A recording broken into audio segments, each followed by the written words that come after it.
Is there a difference as a director for you that a lot of what we see in the scene is made afterwards, and also the actors don't look the same in the movie? Well, the thing about it is that the fact that the actors are not wearing ape costumes, interestingly, is something that goes away literally after the first 5 minutes. I mean, the exciting thing is that the technology of motion capture allows for intimacy. The staging of the scenes was exactly the way I staged scenes in any other movie I'd ever done, and it was really about creating the emotional intimacy between the actors.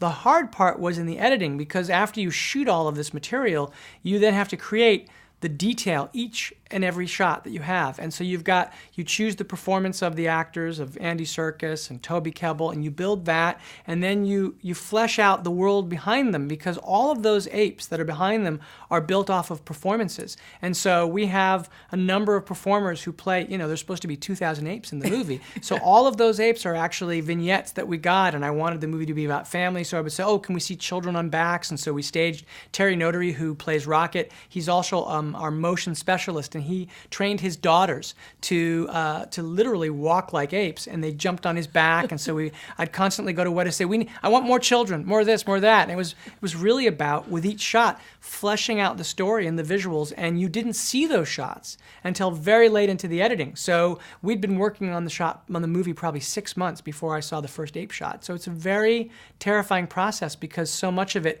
you don't get to see until very late.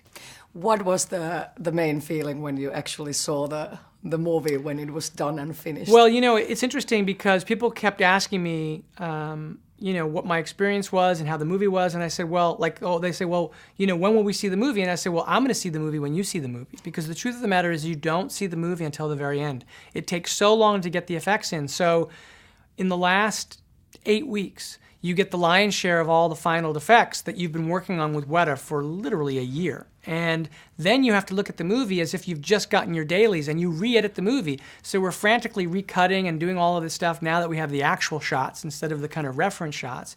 And then finally at the end, as you drop, the last day when we were doing the color was also the last day that I approved the last effect and put it in. And then you sit back and actually look at the movie. And the first time I saw the movie was essentially the day we finished the movie, which is an amazing experience.